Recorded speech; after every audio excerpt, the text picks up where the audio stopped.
pessoal, meu nome é Ângelo de Fátima, sou professor do Departamento de Química da Universidade Federal de Minas Gerais. Sejam bem-vindos à nossa quinta aula do capítulo 8, que trata sobre as reações de adição a alquenos e alquinos, ok? Bem, nosso livro-texto é o livro dos Solomos de Química Orgânica, volume 1, nesse caso eu estou mostrando aqui para vocês a 10ª edição, certo? Na aula passada, nós tratamos das reações de adição de halogenação e formação de halohidrinas a alquenos. E nesta aula trataremos aqui da adição de dois grupos hidroxilas, da dihidroxilação de alquenos. Do que nós estamos falando?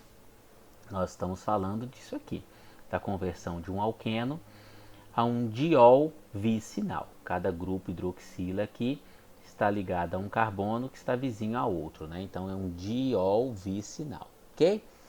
Bem, sobre o que nós estamos falando, Quando nós falamos de oxidação de alquenos para obtenção de 2 dióis, Nesse caso aqui uma adição sim, Seria então a adição de duas hidroxilas, a ligação dupla, E os reagentes mais comuns é o uso de uma solução diluída a frio de permanganato de potássio em meio básico ou tetróxido de ósmio em piridina, seguido da adição de uma solução de bisulfito de sódio ou sulfito de sódio. Ok?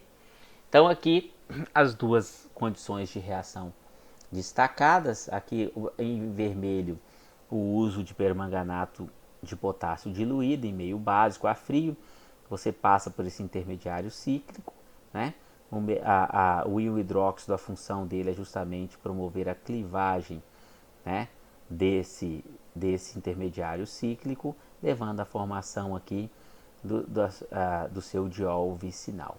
O mesmo vale para o tetróxido de ósmio, também passa por um intermediário cíclico aqui, esse éster osmato, um éster derivado de ósmio, seguido aqui pela decomposição desse ciclo por meio do tratamento do mesmo com bisulfito de sódio em meio aquoso, Então aqui representando a formação desses intermediários cíclicos, ok? E é importante observar aqui que a formação que a adição desses reagentes à dupla ligação conduz aqui, a uma adição sim desses reagentes à face do alceno, Então o processo é consertado e conduz à adição sim dos átomos de oxigênio à ligação dupla. Isso é muito importante, por quê? Porque isso aqui, obviamente, conduz a estereoquímica desta reação. Você vai obter ao final dióis cis e não dióis trans, ok? Bem, um exemplo prático aqui, se você tratar esse alceno cíclico com permanganato de potássio diluído em meio básico a frio ou tetróxido de ósmio e piridina, você tem a formação desse cis, desse diol cis, com as duas hidroxilas sendo adicionadas na mesma face do alceno. Obviamente, eu estou representando um deles aqui apenas porque esse composto aqui tem um plano de simetria, ele é um composto meso, tá bom? Não tem aqui a formação de um enantiômero nesse caso, ok? De maneira um pouco mais detalhada, como se dá aqui, você tem então essa adição se levando aos respectivos ésteres cíclicos, de ósmio e de manganês. Nesse caso aqui, a própria água conduz a clivagem desse intermediário cíclico, levando ao diol cis. E aqui a mesma coisa para o ósmio, ao final conduz ao diol cis, ok? Ok, então vamos agora olhar com um pouco mais de detalhes essa etapa aqui em que eu tenho então a clivagem, desse éster de manganês aqui cíclico, conduzindo à formação do diol. Bem, então nós temos aqui o nosso éster, que na presença de íon hidróxido então sofre um ataque, levando à formação desse intermediário aqui cíclico. Ocorre uma clivagem, olha, esse par de elétrons então forma a ligação manganês uma ligação dupla manganês-oxigênio e abertura, clivagem dessa ligação manganês-oxigênio, tá? Uma transferência de próton, você tem esse intermediário, uma nova clivagem aqui, certo? E uma nova transferência de próton. Então, no final, você tem o seu diol cis, certo? Então, é assim que é proposto, é uma proposta para a clivagem desse intermediário, esse éster de manganês cíclico, conduzindo à formação do seu diol. Então, vamos comparar esses dois reagentes, o meu permanganato de potássio e o meu tetróxido de ósmio, certo? Então, o caso do permanganato de potássio, ele é usado para a dihidroxilação de alquenos, como visto, fornece 2 dióis vicinais, né? A estereoquímica da adição é sim, e em relação à toxicidade, né, o permanganato ele é utilizado na clínica aqui em banhos com finalidade terapêutica, tá? Porém, você tem a possibilidade de formação de subprodutos, né? Então, o controle, por exemplo, das condições de reação é muito importante. É permanganato de potássio, meio básico, a frio, ok? Por quê? Porque se você aquecer esse sistema, ou ele dependendo da temperatura, você pode ter a formação de produtos, de subprodutos, da clivagem oxidativa, tá? Levando à formação, por exemplo, de ácidos carboxílicos. Você pode fazer a clivagem oxidativa dessa ligação se for permanganato a quente, tá bom? E uma outra questão é a questão da quimioseletividade. Ela pode ser um problema. O que é a quimioseletividade? Né? Você pode, o permanganato ele é um agente oxidante que também oxida outros grupos funcionais.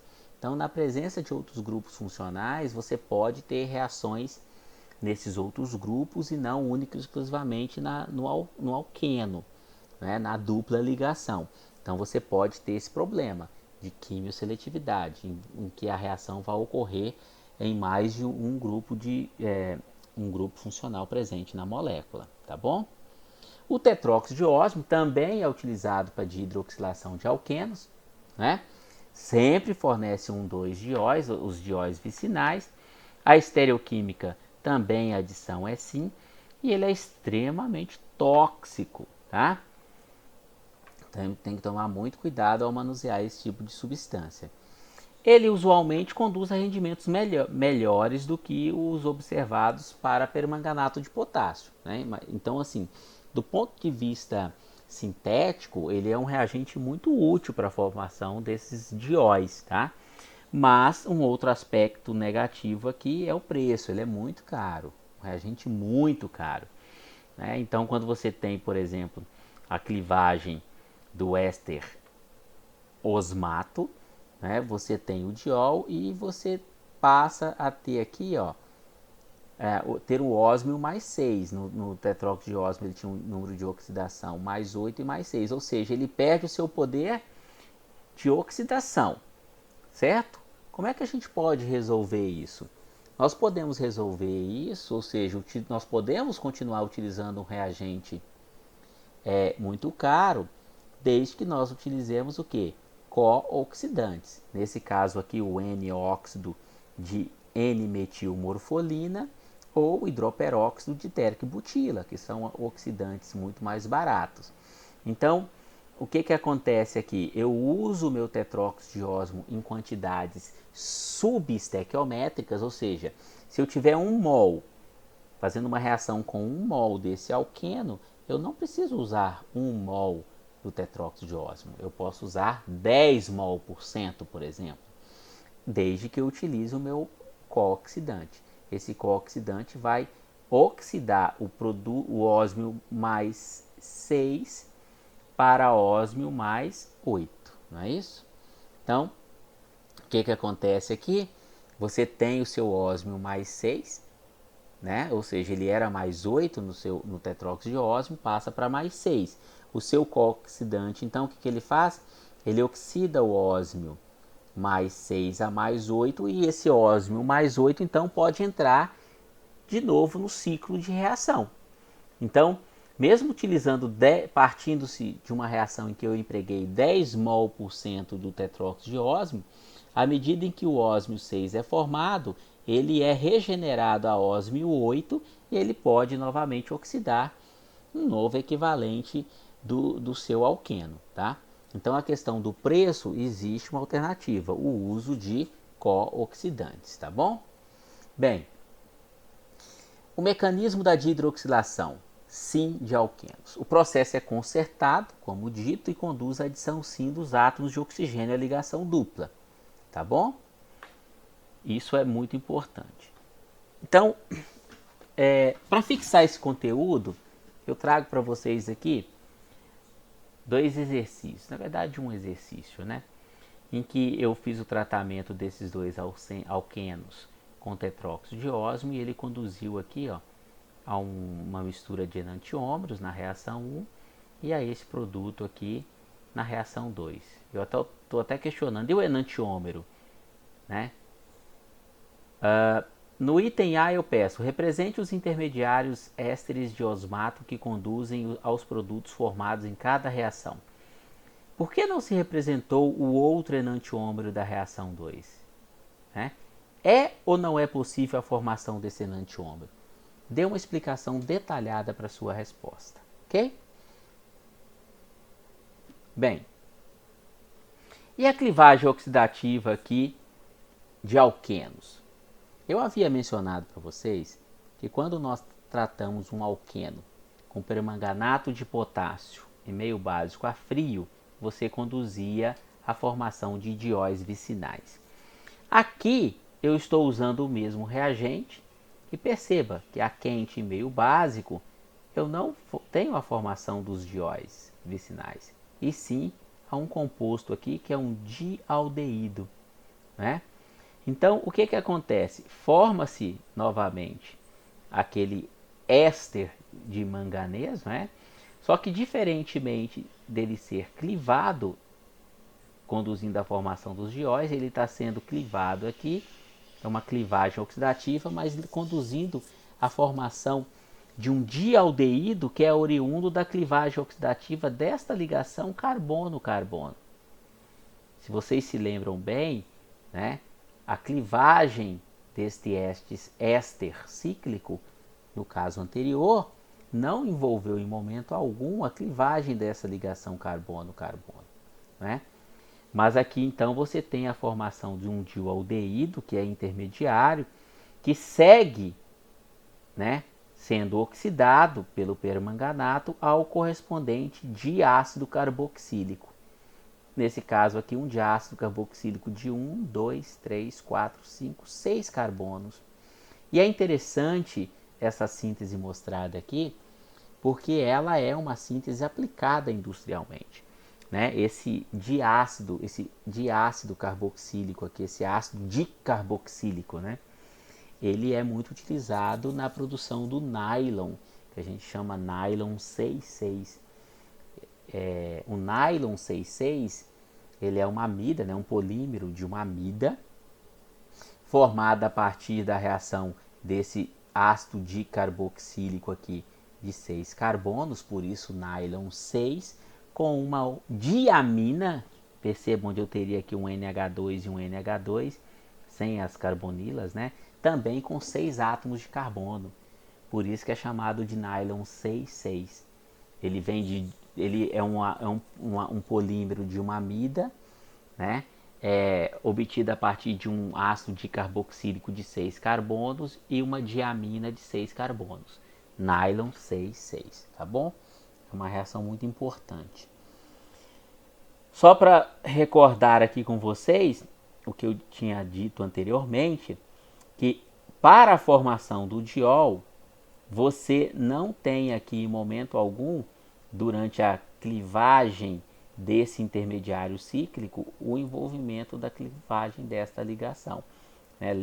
Vocês se lembram, o íon hidróxido ataca o meu manganês, passa por esse intermediário que tem então uma ligação manganês-oxigênio clivada, e assim segue o processo. Em momento algum há a clivagem dessa ligação, como mostrada aqui, tá? Então, resumindo, permanganato de potássio em meio básico a frio conduz à formação de dióis vicinais. Permanganato de potássio em meio básico a quente conduz à formação de compostos de ácidos carboxílicos correspondentes, tá bom? Bem, mais exemplos. Quando nós tratamos aqui tanto o E como o Z, né? Esse alqueno aqui, você cliva essa ligação, olha, carbono, carbono da dupla, e tem ao final aqui, ó, o ácido carboxílico, né? Como ele é simétrico, você tem dois equivalentes do mesmo ácido carboxílico sendo formado, tá bom? Então, permanganato de potássio e meio básico, né, aquoso a quente conduz à formação de ácidos carboxílicos, tá bom? Outros exemplos. Esse alqueno aqui, sendo tratado com permanganato a quente. Aqui está em inglês, né? Heat. Isso aqui é aquecimento, tá bom, pessoal? Você tem a formação dos correspondentes aqui compostos carbonílicos. Aqui é um exemplo interessante, porque a forma mais oxidada desse carbono é o é o CO2, né? E nesse caso aqui não leva ao ácido carboxílico, porque você tem aqui a formação da cetona, né? Esse carbono aqui não sofre oxidação pela presença do permanganato. Aqui um outro exemplo, você cliva essa ligação, formando esta cetona. Perceba que ao clivar essa ligação eu tenho um hidrogênio aqui, ó. Isso aqui inicialmente seria um aldeído, um composto carbonílico, mas um aldeído, né? Que é oxidado, subsequentemente oxidado ao ácido carboxílico. Então você tem aqui um cetoácido, né? Ok? Uma outra forma de promover a clivagem oxidativa de alquenos é o uso de ozônio, tá? Então aqui um exemplo, quando eu trato essa molécula com ozônio, né? Inicialmente, depois com esses reagentes zinco e meio ácido ou dimetilsulfeto, certo? Você tem a formação de compostos carbonílicos. Mas diferentemente do anterior, olha que aspecto interessante, um aspecto interessante, que em permanganato, esse aldeído aqui seria subsequentemente oxidado ao ácido carboxílico. Em ozônio, não. O ozônio não é capaz de promover uma nova oxidação desse aldeído ao seu ácido carboxílico correspondente. Então, se você quer parar, né, o seu nível de oxidação ao nível do aldeído, você utiliza ozônio ao invés de permanganato, tá bom? Mais exemplos aqui, ao fazer essa clivagem oxidativa com ozônio, você tem aqui, ó, o carbono 4 fazendo uma ligação com oxigênio, uma carbonila, e o aldeído correspondente, né, da outra parte da molécula que foi clivada, tá bom? Lembrem-se, aí, se tratarmos com permanganato, nós não teríamos o aldeído, nós teríamos o ácido carboxílico, porque o aldeído seria subsequentemente oxidado ao seu correspondente ácido carboxílico, ok? Mais exemplos, se você trata agora um alqueno cíclico, né, você obtém esses dialdeídos. Né? Se vocês se recordam do exemplo anterior em que eu usei permanganato e o meu alqueno era um alqueno cíclico de 6 membros, você iria formar o diácido, né? O ácido dicarboxílico aqui. Outro exemplo, certo? Em que eu tenho a formação desse aldeído aqui, 1, 2, 3, 4, o butanal, e aqui a 2-propanona, no caso aqui, que seria a acetona. Então, o mecanismo da ozonólise. Qual que é o mecanismo da ozonólise? Então, você tem aqui que o ozônio se adiciona ao alqueno para formar o ozoneto inicial, né? Isso aqui é a estrutura do seu ozoneto inicial. Esse ozoneto, então, ele sofre uma fragmentação, né? Então, ocorre a fragmentação do ozoneto inicial, conduzindo então a esses dois fragmentos mostrados aqui, né? Esses fragmentos então eles se recombinam para formar o ozoneto, certo? Esse ozoneto na presença de dimetilsulfeto ou zinco em meio ácido, você tem aqui a formação então de aldeídos ou cetonas, nesse caso aqui 2 cetonas, certo? E dimetilsulfóxido, ou nesse caso aqui que foi usado zinco em meio ácido, esse acetato de zinco, ok? A formação desse, quais os tipos de compostos carbonílicos que vão ser formados aqui nesse caso? Nesse caso foi um único composto carbonílico, porque este alqueno ele é simétrico, né?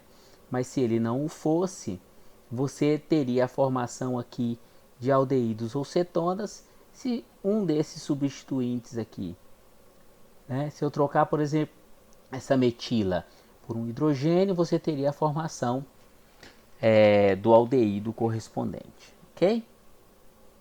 Bem, com esse exemplo, nós encerramos então as reações de adição, né, a alquenos, e na próxima aula nós trataremos aqui de alquinos, tá?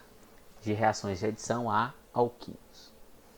Para finalizar, reforço a informação de que este material é para uso exclusivo da disciplina de Química Orgânica 1 da Universidade Federal de Minas Gerais.